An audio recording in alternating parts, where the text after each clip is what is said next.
Bismillahirrahmanirrahim. Assalamu alaikum dear students. Today we will discuss a topic work. तो students आज हम जो topic discuss करने जा रहे हैं वो है वर्क, और बहुत ही ये यूनिट जो है बहुत आसान है।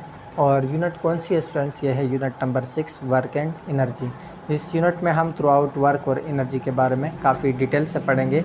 तो सबसे पहले यहाँ पर हम आ जाते हैं वर्क की तरफ के वर्क क्या है।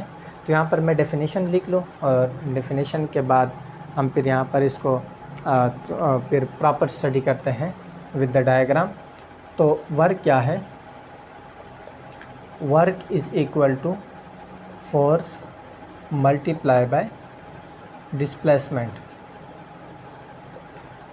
जब आप किसी ऑब्जेक्ट के ऊपर फोर्स एग्जर्ट करते हैं और वो ऑब्जेक्ट अपनी जगह से हट जाए और वो डिस्प्लेस हो जाए, तो उस केस में हम कहेंगे कि हमने वर्क किया। देखिए स्टूडेंट्स, आप जब अपने दोस्तों वगैरह को कहते हैं कि आपने आज फ़िज़िक्स का कितना काम किया या फ़िज़िक्स का कितना वर्क किया, तो वो जो काम है या वर्क है वो फ़िज़िक्स के ज़मरे में नहीं आता। तो फ़िज़िक्स का जो वर्क है वो किसके इक्वल है? जब आप फोर्स अप्लाई करते हैं और उसकी वजह से वो ऑब्जेक्ट अपनी जगह से हट जाए, डिस्प्लेस हो जाए, तो हम कहते हैं कि यहाँ पर वर्क हुआ है। तो अगर हम कंसिडर करें ये एक ऑब्जेक्ट है, कोई भी मटेरियल, कोई ऑब्जेक्ट है, जब आप इसके ऊपर इस डायरेक्शन में फोर्स एग्जर्ट करते हैं और वो इस डायरेक्शन में डिस्प्लेस हो एक एंगल थीटा बनाते हुए, तो यहाँ पर हम कहेंगे कि ये क्या है? वर्क। तो इसकी एग्ज़ाम्पल आप जो मैंने आपको बता दिया, आप किसी भी ऑब्जेक्ट को रस्सी से बांध लें और उसको अपनी तरफ खींचें, तो क्या होगा? आप फोर्स इसके ऊपर एग्जर्ट कर रहे हैं और साथ साथ वो डिस्प्लेस भी हो रहा है, अपनी जगह से भी हट गया, तो उसको हम कहते हैं कि यहाँ पर वर्क डन हो गया, यहाँ पर वर्क हो गया। यहाँ पर let's say equation number point 1 पे था, और जब हमने इसको डिस्प्लेस किया फोर्स के एग्जर्ट के साथ, तो लेट्स से ये पॉइंट बी की तरफ आ गया और इसने कितनी डिस्प्लेसमेंट कवर की? Let's say S displacement cover की।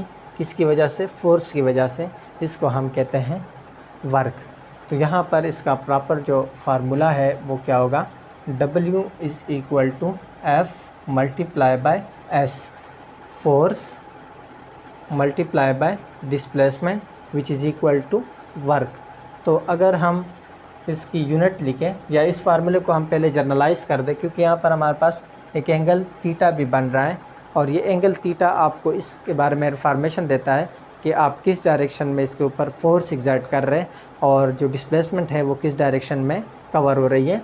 वो हम 3 केसेस, इसके स्पेशल जो केसेस है वो पढ़ेंगे।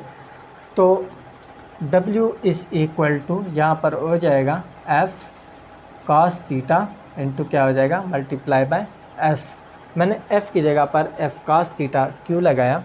क्योंकि इस फिगर से हमें पता चल रहा है, जो हमने यूनिट नंबर 4 में हमने पढ़ा था, टर्निंग इफेक्ट ऑफ फोर्सेस में रेजोल्यूशन ऑफ फोर्सेस, हमारे पास एक सिंगल फोर्स थी और इसी सिंगल फोर्स को हमने 2 कंपोनेंट्स में रिजॉल्व किया था, एक अलोंग एक्स एक्सिस और दूसरा अलोंग वाई एक्सिस, जिसको हमने एफ वाई कहा था।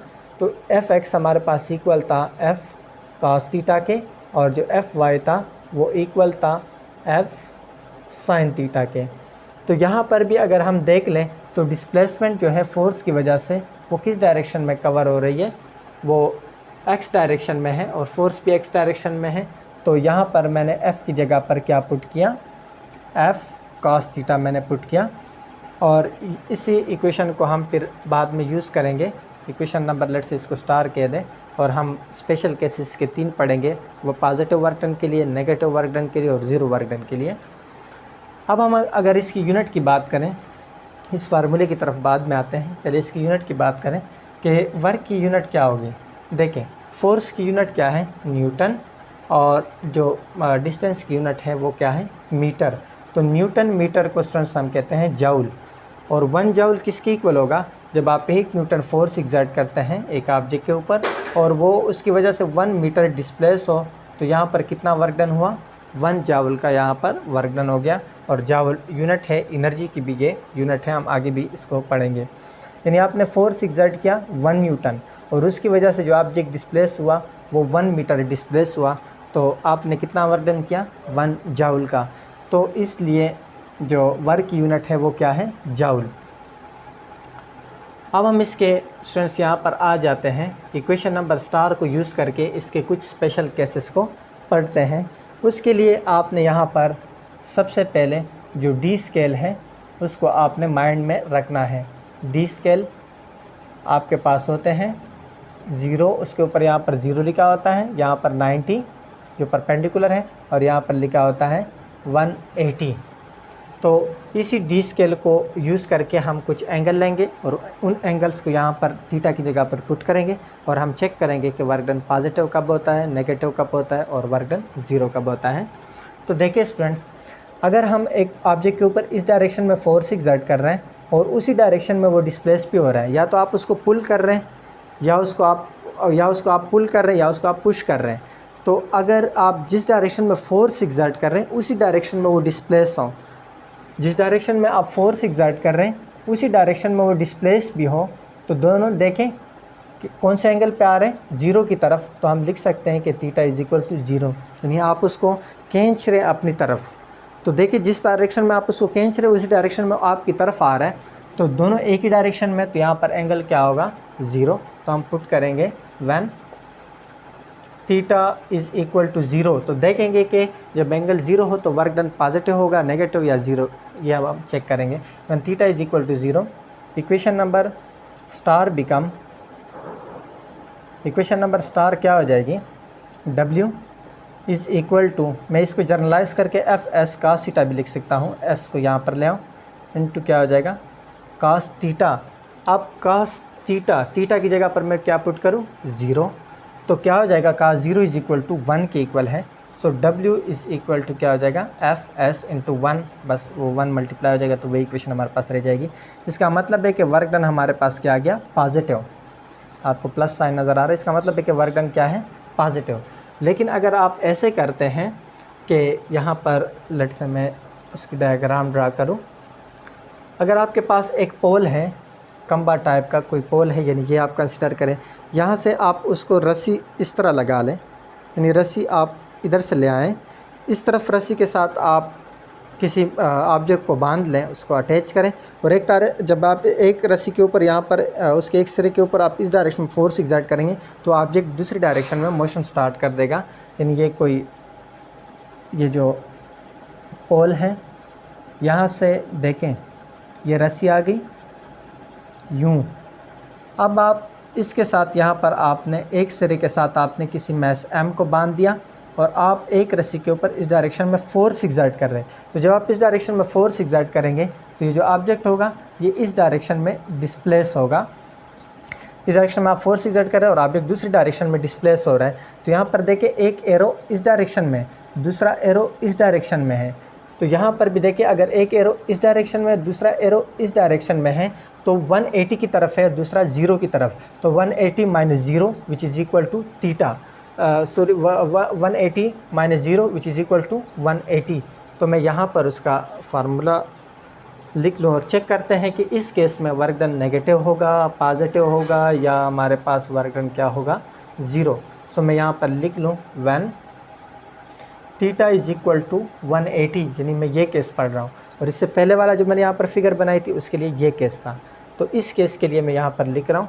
सो इक्वेशन जो स्टार है हमारे पास, यहाँ पर जो स्टार इक्वेशन थी वो क्या हो जाएगी, become W is equal to किसके इक्वल आ जाएगा, एफ एस कास थीटा की जगह पर क्या पुट करूँ 180, और स्टूडेंट्स कैलकुलेटर से चेक करें कास 180 माइनस 1 के इक्वल है। सो W इज़ इक्वल टू क्या हो जाएगा माइनस एफ एस के, यानी -1 से मल्टीप्लाई करें, ये कास 180 की जगह पर -1 आ जाएगा, और उसी को आप -1 को इस दोनों से मल्टीप्लाई करें तो माइनस एफ एस हो जाएगा।